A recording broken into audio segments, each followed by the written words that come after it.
যখন তাদের শরীর কাজ করে না তখন তাদেরকে উত্তেজক এমন কিছু পদার্থ দেওয়া হয়, এমন কিছু হাইপার ডোজ মেডিসিন দেওয়া হয়, যার ফলশ্রুতিতে তারা ব্যাক টু ব্যাক দেখা যায় যে অনেক লম্বা টাইম তারা নাকি সেক্স করতে পারে নাউজুবিল্লাহ। এখন পর্নোগ্রাফির সাথে পরিচিত না এমন হাজারের একজন ব্যক্তি খুঁজে পাওয়া যাবে না, ঠিক আছে? বাংলাদেশের পরিসংখ্যান বলছে যে বাংলাদেশে স্কুল পড়ুয়া প্রায় 77% ছেলে মেয়ে পর্ন দেখে। এটা আবার কথা নয়, বা আপনি গুগল করেন এবং দিন দিন মেয়েদের পর্ন দেখার প্রবণতা বাড়ছে, এটা লেখা আছে।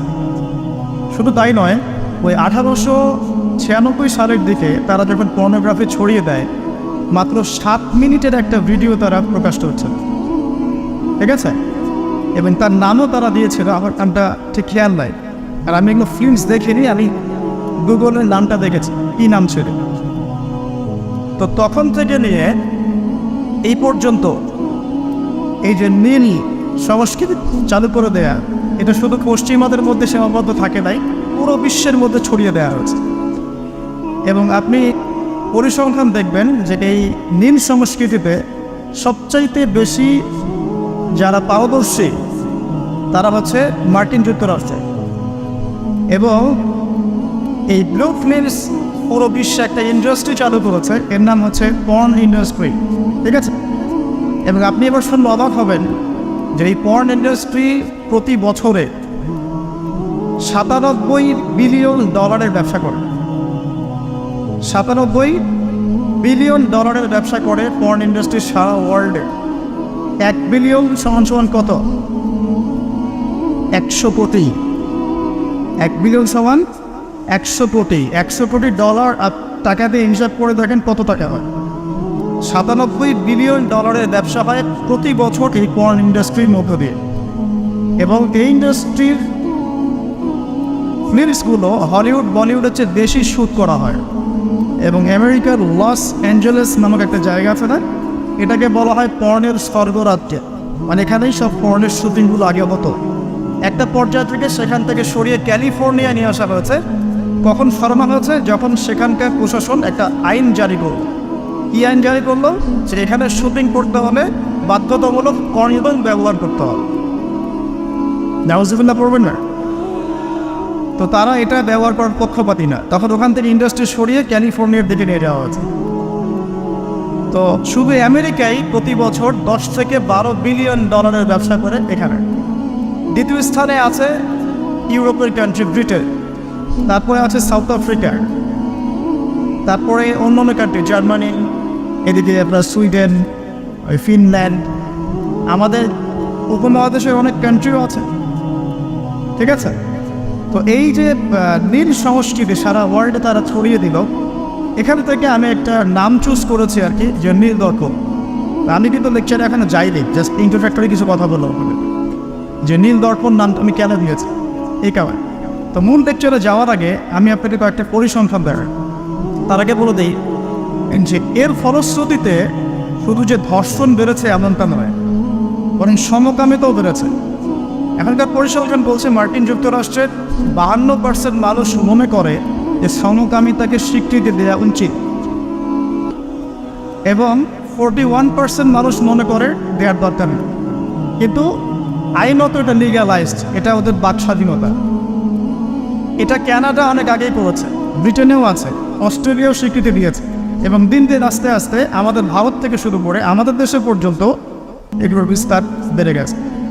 এবং তারা এখন সংগঠন তৈরি করেছে, তাদের ফ্ল্যাগ আছে, তারা অধিকারের কথা বলে, তারা স্বীকৃতি চায়। এবং পর্ন সম্পর্কে পড়তে গিয়ে আমি দেখলাম যে নর্মালি পর্নের যে ভিডিওগুলো হয় এগুলো হচ্ছে চলচ্চিত্রের মতো, জাস্ট যেমন একটা নায়ক নায়িকা শুটিং করেন, গায়ক গায়িকা যেমন শুটিং করে, ঠিক এরকম করেই ফিল্মস শ্যুট করা হয়। আপনি যখন এটা সার্চ করবেন দেখবেন পর্ন ইন্ডাস্ট্রি থেকে বের হয়ে আসা কিছু ওদের কথা মতে পর্ন স্টার, তারা সাক্ষাৎকার দিয়েছে যে এই জগৎটার সম্পূর্ণটাই হচ্ছে মিথ্যা এবং ফেক। যা দেখানো হয় এটা টোটালি ফেক। এবং কোনো কোনো ক্ষেত্রে তাদেরকে বাধ্য করে জালের মধ্যে ফেলে এই ইন্ডাস্ট্রির মধ্যে অনুপ্রবেশ করানো হয়, যেখানে ওদের কোনো ইচ্ছাও থাকে। একবার জড়িয়ে গেলে কোনো মেয়ে সেখান থেকে আর বের হতে পারে না। শুধু তাই নয়, যখন তাদের শরীর কাজ করে না তখন তাদেরকে উত্তেজক এমন কিছু পদার্থ দেওয়া হয়, এমন কিছু হাইপারডোজ মেডিসিন দেওয়া হয় যার ফলশ্রুতিতে তারা ব্যাক টু ব্যাক দেখা যায় যে অনেক লম্বা টাইম তারা নাকি সেক্স করতে পারে নাউজুবিল্লাহ। তো এগুলো তাদেরই কথা, এটাতে আসক্ত নয় এমন মানুষ খুঁজে পাওয়া দুষ্কর। বাংলাদেশের রিপোর্ট বলছে যে বাংলাদেশে এখনকার ইয়াং জেনারেশনের মধ্যে 92% পর্ন দেখে। কত পার্সেন্ট? 92%। এবং পর্ন যে ওয়েবসাইটগুলো আছে যেগুলো এত বেশি শক্তিশালী, এগুলোকে হ্যাক পর্যন্ত করা সম্ভব নয়। 2014 সালে বাংলাদেশের গভর্নমেন্ট যে ছিল আমি জানি না, আমি আসলে এইদিকে পলিটিক্সের খবর রাখি না, তারা 244টা পর্ন সাইটকে বন্ধ করে দিয়েছিল। কিন্তু এমন একটা অ্যাক্সেস তারপরেও চালু ছিল যে অন্য থ্রু দিয়ে এগুলোতে ভিজিট করা যেত। সবচেয়ে বেশি পর্ন সাইট যেগুলোতে ভিজিট করা হয় তার মধ্যে এই সাবকন্টিনেন্ট বা ভারতবর্ষ অন্যতম, ঠিক আছে? তো এগুলোর ফলশ্রুতিতে শুধু ধর্ষণ বেড়েছে এমন নয়, বরং সমকামিতাও বেড়েছে।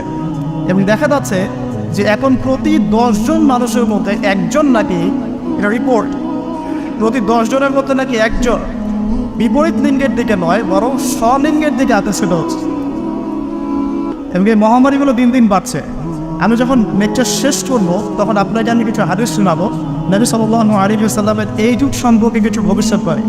তখন আপনি মিলাতে পারবেন ইনশাআল্লাহ যে আসলে নবী সাল্লাল্লাহু আলাইহি ওয়াসাল্লাম কোন যুগটা সম্পর্কে সতর্ক বলছেন। তো মূল লেকচারে যাওয়ার আগে আমি আপনাদের কিছু পরিসংখ্যান শোনাচ্ছি, একটু মনোযোগ দিয়ে শুনুন। যে সভ্যতার কথা আমি আপনাদেরকে বললাম ওই সভ্যতার কিছু পরিসংখ্যান উল্লেখ করে আমি আপনাদেরকে লেকচারের সামনে দেখে দেবো ইনশাআল্লাহ তাআলা।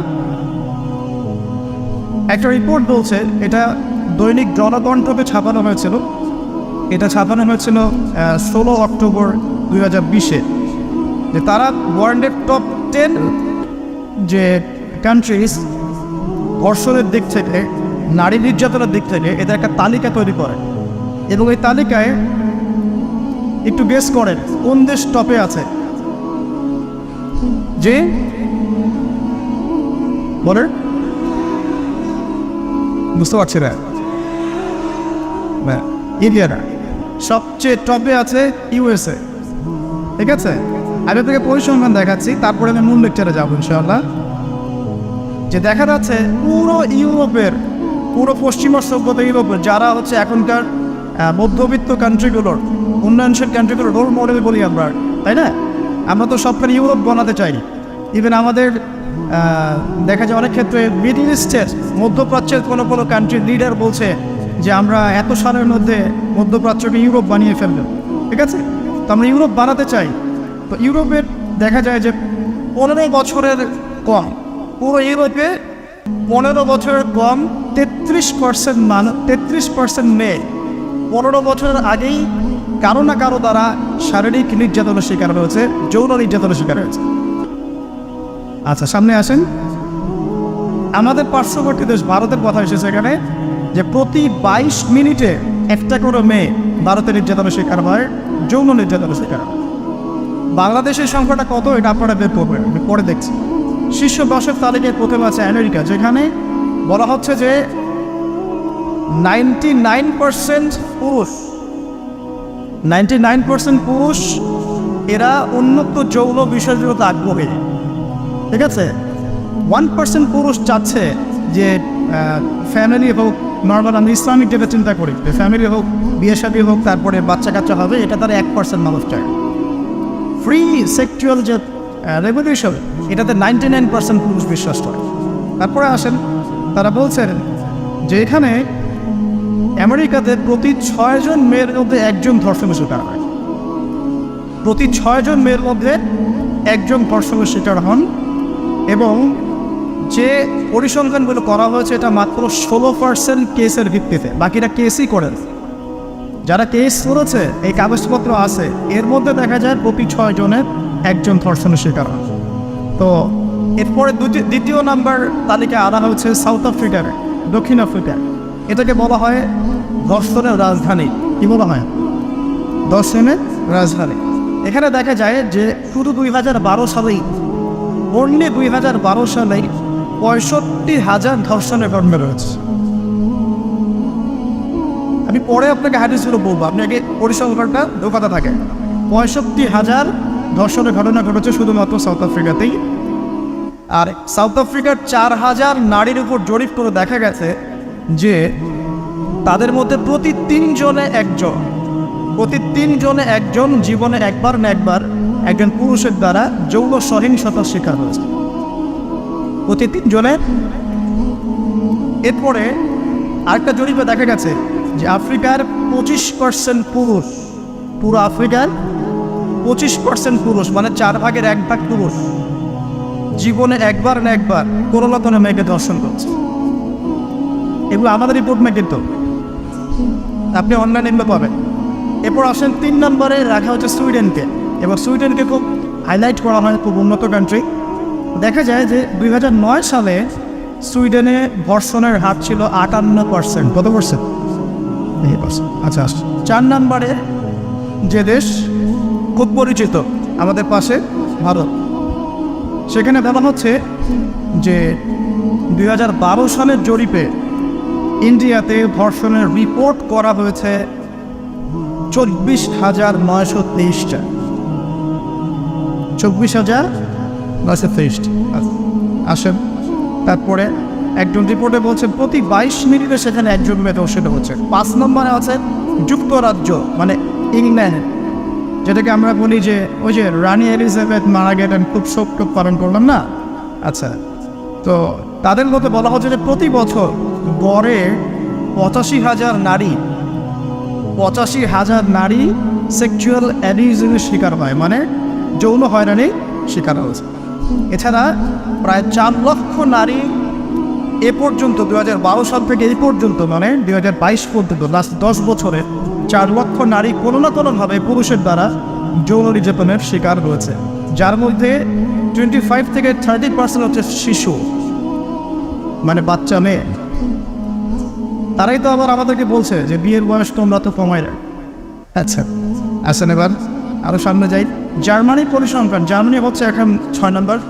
জার্মানিতে বলা হচ্ছে যে সরকারি হিসেব মতে এখানে 2,40,000 নারী এবং কিশোরী জার্মানিতে ধর্ষণের শিকার হয়ে মারা গেছে, এই পর্যন্ত হিস্ট্রি। তারপরে আরেকজন হিসাবে বলছেন যে প্রযুক্তিতে জার্মানি এগিয়ে আছে ঠিকই, তবে 65,07,394 জন নারী এই পর্যন্ত জার্মানিতে ধর্ষণের শিকার হয়েছে, পুলিশের নথিতে রিপোর্ট আছে। আসলে সামনে এটা গেল জার্মানির কথা। এরপর ফ্রান্সের সেম কথা, 75,000 নারী প্রতি বছর ধর্ষণের শিকার হচ্ছে, যাদের মধ্যে 10% হচ্ছে শিশু। এবং কানাডার কথাও এখানে আছে, কানাডাও লিস্টের মধ্যে হচ্ছে 8 নম্বরে, যেখানে বলা হচ্ছে এই পর্যন্ত 25,16,918 জন রিপোর্ট করেছে। এভাবে বলতে থাকলে শেষ হবে না। 9 নম্বর আছে শ্রীলঙ্কা এবং 10 নম্বরে আছে ইথিওপিয়া। এই হলো 10টা দেশের তালিকা। আলহামদুলিল্লাহ এখানে বাংলাদেশের নাম নাই। শুধু তাই না, বাংলাদেশ না এই টপ 10-এর মধ্যে কোনো মুসলিম কান্ট্রির নাম নাই, ঠিক আছে? তো এরপরেও তারা দেখবেন বোরখা, হিজাব, নারীর স্বাধীনতা, নারীকে লুকিয়ে রাখছো, হ্যাঁ তোমরা পোশাক নিয়ে বেশি কথা বলো, বাড়াবে, এই কথাগুলো ওরাই এদেরকে শিখায়।